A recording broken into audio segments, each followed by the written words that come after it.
teori yang berkembang memang di awal permulaan terjadi perdagangan internasional ya pada saat kolonialisme ya.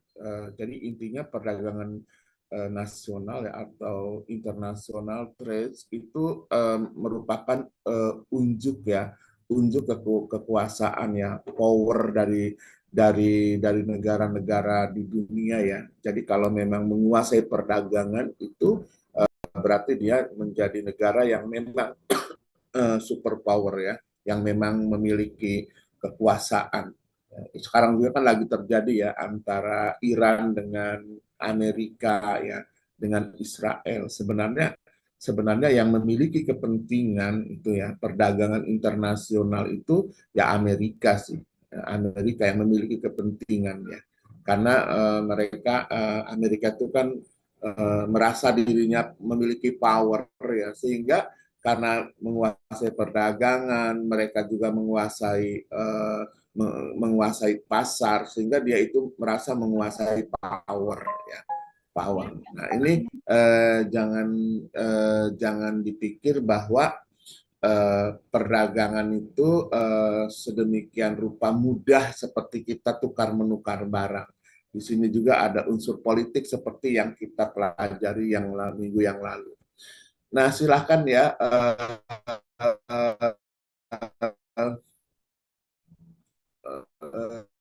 apa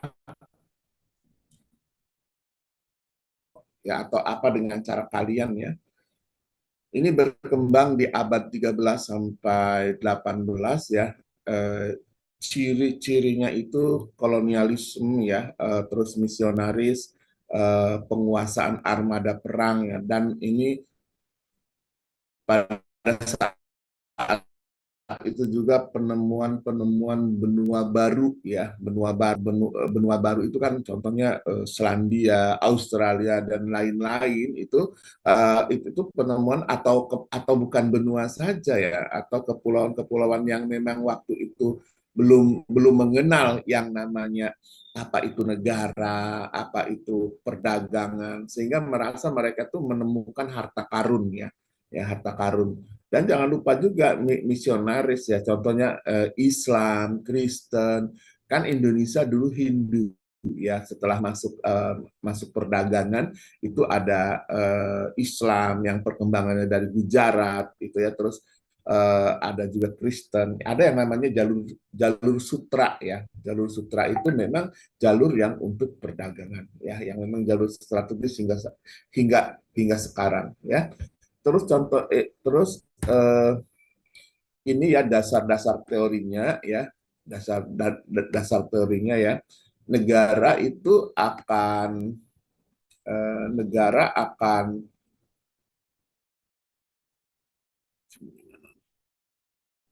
negara akan makmur apabila ekspor lebih besar dari impor ya. Terusnya itu eh, eh, ukuran kemakmuran dinilai dari logam mulia ya, emas dan perak ya. Kalau misalnya dia itu banyak banyak mengimpor emas ya, dia itu akan jadi ukuran bahwa dia itu negara yang kuat. Tetapi kalau sebaliknya dia itu tidak memiliki emas ya atau logam mulia ya, emas dan perak, itu dia itu dianggap negara yang memang ya negara yang tidak maju ya, eh, seperti ekspornya itu meningkat, maka kepemilikan logam mulia meningkat ya. Nah, pada saat itu karena belum banyak juga teknologi ya yang memang berkembang ya, yang memang masih mengandalkan hasil bumi. Jadi negara-negara yang memang memiliki resources endowment yang primer, artinya yang pertanian, mereka itu menguasai perdagangan. Ya, terus yang kelima, logam mulia itu sebagai alat tukar ya. Berarti otomatis kepemilikan logam mulia meningkat, dia juga punya modal ya untuk membeli barang-barang dagangan ya, karena memang logam mulia saat itu menjadi ukuran. Itu dari merkantilisme ya. Terus eh, dua ini ya, dua pandangan ya, kebijakan ya dalam merkantilisme itu mendorong ekspor sebesar-besarnya ya kecuali logam mulia ya. Jadi mereka itu logam mulia itu jadi sebagai sesuatu yang harta harta yang memang kekayaan negara yang harus dipertahankan gitu loh ya. Terus melarang dan atau membatasi ekspor logam mulia dan membuka selebarnya untuk impor logam mulia seperti tadi yang Bapak katakan ya, bahwa pokoknya siapa yang banyak emasnya, siapa yang banyak peraknya itu yang menguasai perdagangan. Jadi kebijakannya itu diarahkan ke sana ya.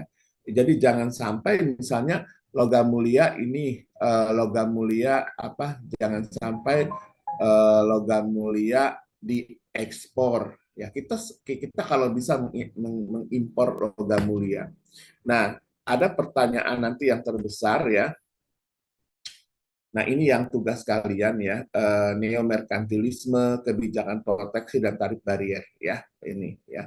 Nah, yang Bapak akan jelaskan bahwa teori merkantilisme itu sekarang masih masih berjalan. Contohnya Amerika ya, itu proteksi juga dia mereka ini ya, mereka gunakan ya kebijakan tarif barier juga mereka gunakan ya neomerkantilisme juga mereka gunakan. Nah sekarang ini sebelum ini ya tugas untuk kalian di minggu ini ya tiga ini ya. Jadi apa yang dimaksud dengan neomerkantilisme ya, terus kebijakan proteksi dan tarif barier, dan apakah sekarang eh, apa yang dimaksud neomerkantilisme, kebijakan proteksi dan tarif barier, dan bagaimana perkembangan teori ini di masa sekarang ya, di saat ini.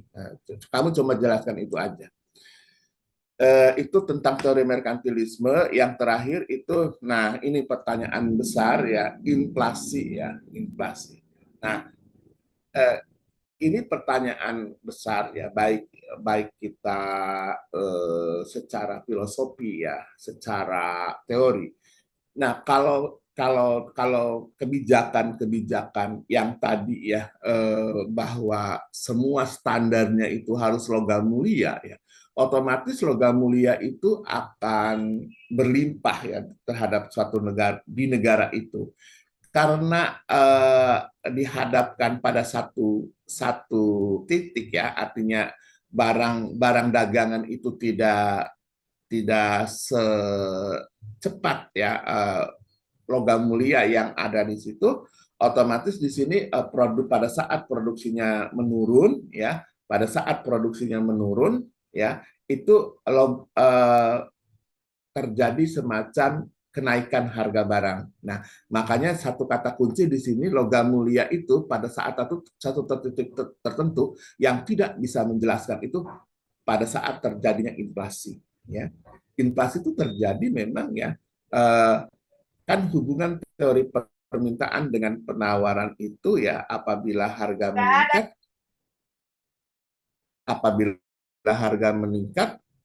otomatis eh, apabila apabila apa ya harga apabila penawaran meningkat kan harga otomatis turun. Nah, pada saat itu tidak terjadi gitu loh yang namanya inflasi. Tapi kalau sebaliknya ya, kalau penawarannya terbatas atau menurun, maka harga akan meningkat. Di sini logam mulia tidak bisa berkutik ya. Jadi tidak ada harganya. Ini bukan hanya di kasus logam mulia aja. Ini kita karena di setiap mata uang juga ya, bukan ukuran logam mulia saja, di setiap mata uang juga ya, apakah rupiah, dolar atau yen itu akan seperti kelakuannya itu, perilakunya itu di dalam pasar itu seperti logam mulia. Oke. Oke ya, saya lanjut lagi ya. Saya akan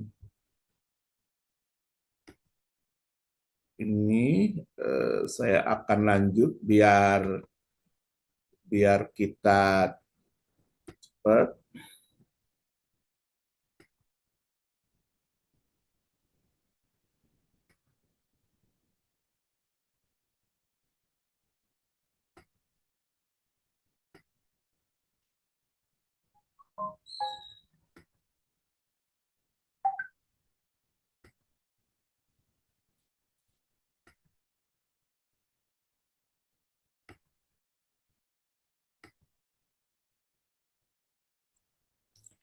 Saya pikir teori merkantilisme saya cukupkan itu, silakan kembangkan dengan tiga tiga tugas tadi ya, tiga tugas eh, praktek tiga tugas praktek dari teori merkantilisme.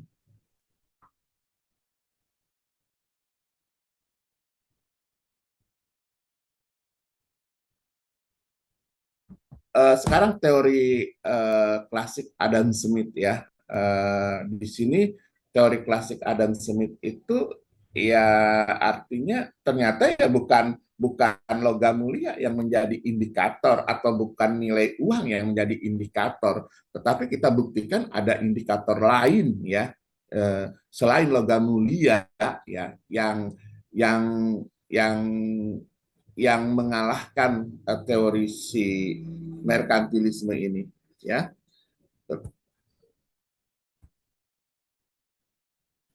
Nah, dasar filosofi ya, setiap negara akan memperoleh gain from trade ya sebagai akibat dari spesialisasi produksi. Keyword in teori teori klasik ya tentang Adam Smith ini, yaitu production specialization ya. Jadi siapa siapa negara siapapun negara ya. Oke ya, saya ulang lagi, siapapun negara ya yang tidak memiliki spesialisasi, maka dia tidak bisa berkiprah di perdagangan internasional.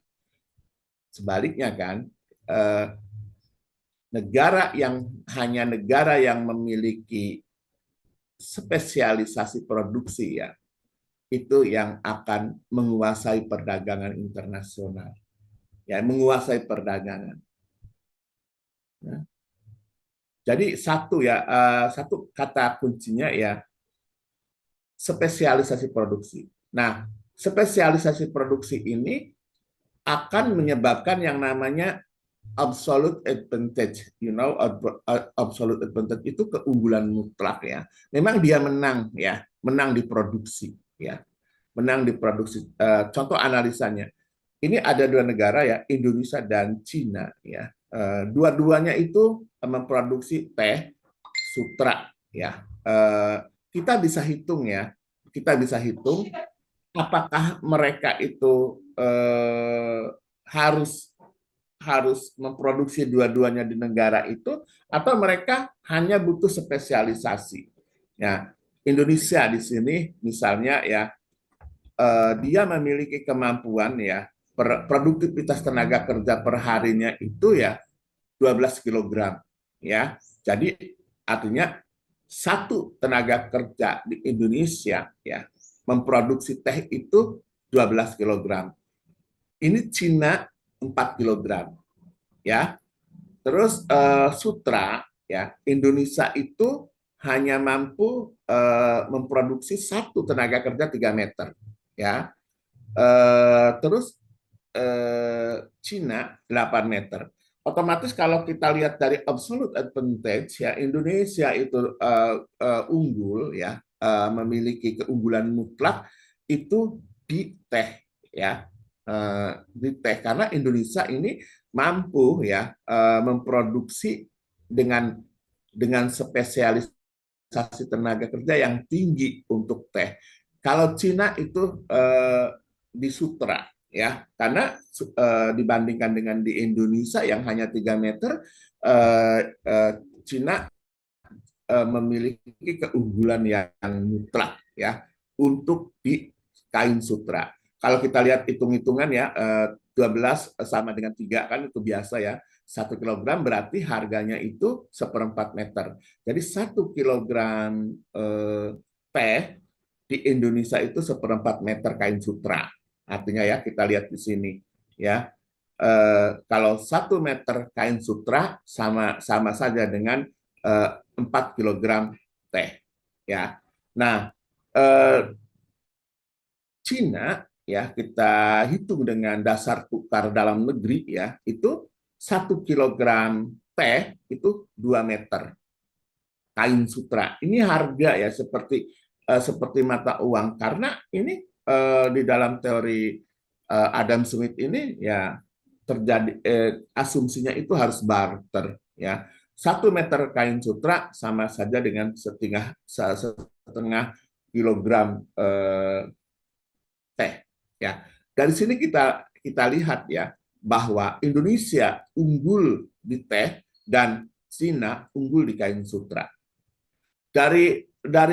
Dari analisa ini, kalau unggul, otomatis Indonesia akan berkonsentrasi ya di teh dan Cina akan berkonsentrasi di kain sutra ya karena mereka memiliki keunggulan mutlak ya untuk masing-masing komoditi. Otomatis di sini Indonesia tetap ya membutuhkan kain sutra ya dan Cina tetap membutuhkan teh ya tetapi Indonesia ya tidak memproduksi kain sutra. Cina tidak memproduksi teh. Nah, inilah dasar dari spesialisasi. Resources endowment kain sutra di Indonesia dilimpahkan ke ke teh. Resources endowment teh ya itu di Cina itu untuk memproduksi kain sutra. Sehingga di sini di Indonesia terjadi yang namanya fenomena ekonomi scarcity, kelangkaan kain sutra. Di Cina akan terjadi fenomena ekonomi kelangkaan teh. Dari sinilah terjadi ekspor dan impor. Apa kelebihan dari absolute advantage yang didasarkan pada teori Adam Smith? Ya, ini di masing-masing negara ya di Cina ataupun di Indonesia itu mereka Cina Indonesia itu mereka ya akan mengkonsumsi ya barang yang jauh lebih banyak dibandingkan apabila ya Indonesia dan Cina itu memproduksi sendiri ya eh, eh, kain sutra dan teh. Jadi mereka itu kalau sudah spesialisasi resources endowment atau faktor produksi yang ada di kain sutra di Indonesia itu dilimpahkannya. Nah, di sini masyarakat Indonesia atau konsumer Indonesia itu akan menikmati teh yang jauh lebih murah, yang jauh lebih banyak dibandingkan dia sebelum terjadi spesialisasi. Begitupun kain sutra. Di Cina pun demikian, sehingga yang kemarin saya sampaikan the goals of international trade ya is welfare society itu akan tercapai. Artinya kesejahteraan konsumen ya atau negara kesejahteraan penduduk di negara Cina, Indonesia itu akan meningkat. Gimana prosesnya ya? Gimana prosesnya? Prosesnya begini. Yang tadinya mengkonsumsi kain sutra 1 tahun 3 meter. 3 meter itu taruhlah berapa rupiah? Ya, mahal, jauh lebih mahal. Setelah terjadi ekspor impor, harganya jauh lebih murah. Otomatis pendapatan dia ya itu meningkat ya.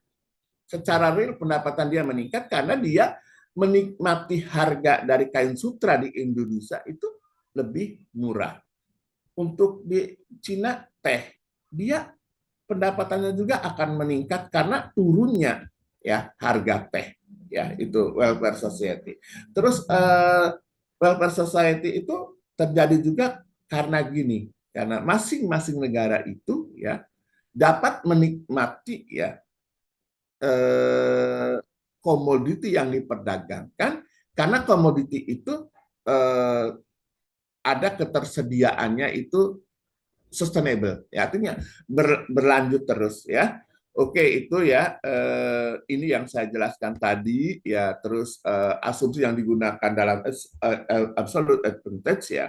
Faktor produksi yang digunakan hanya tenaga kerja, only labor ya.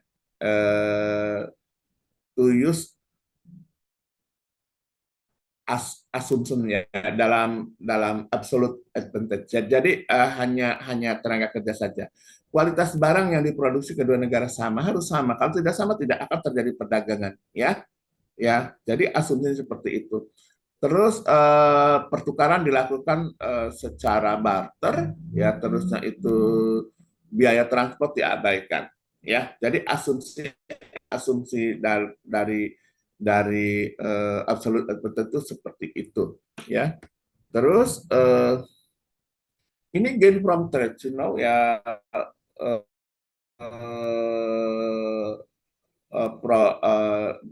gain from trade process in absolute advantage ya. Otomatis di sini kita kelihatan yang seperti tadi yang saya sampaikan ya di dalam uh, uh, tabel tadi. 1 kilogram teh ya diekspor ke Cina sama dengan 2 meter kain sutra. Apabila tidak melakukan ekspor tuh hanya memperoleh 1/4 kain sutra. Bisa kebayang ya. Sekarang artinya lebih tinggi gitu, meningkat ya. Terus GFT itu bisa dihitung ya bahwa dua dikurangi 1/4 ya. Jadi ini manfaat dari perdagangannya, terjadinya proses perdagangan sehingga GFT-nya itu 1/3/4 kain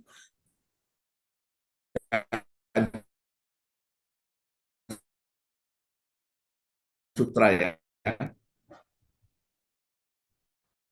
Ya, jadi ya keduanya ya untuk kain sutra di sini 7/4 ya, untuk gain from teh di sini 3,5 kilogram teh. Dua-duanya akan memperoleh manfaat ini, akan menikmati manfaat ini sebagai gain from trade ya. Jadi dua-duanya akan makmur ya. Terus produksi setelah perdagangan ya, ini kita bisa lihat ya. Ya, sebelum terjadi perdagangan 12 untuk produktivitas tenaga kerja di Indonesia 12, kain sutra 3, Cina 4, untuk kain sutranya 8.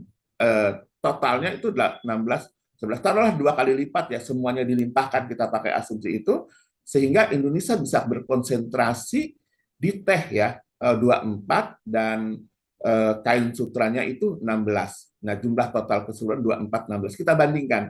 Yang tadinya 16 menjadi 24, yang tadinya 11 menjadi 16, itu menunjukkan bahwa terjadi ya semacam chain from trade untuk dua negara, baik di China ataupun di Indonesia.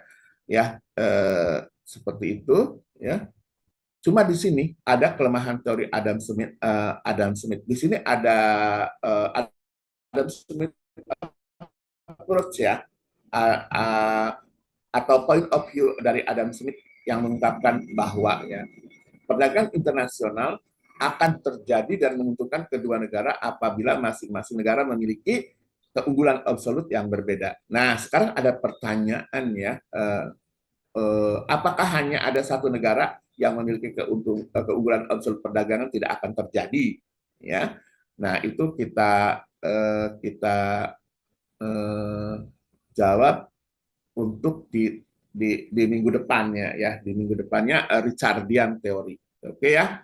Oke, sebagai closing statement ya, di pertemuan ini bahwa kita sudah mempelajari teori merkantilisme ya, dan teori absolute advantage dari Adam Smith. Kita lanjut di besok ya, teori Richardian. Kalau yang rajin ini tolong ya di ujian saya lisan ya.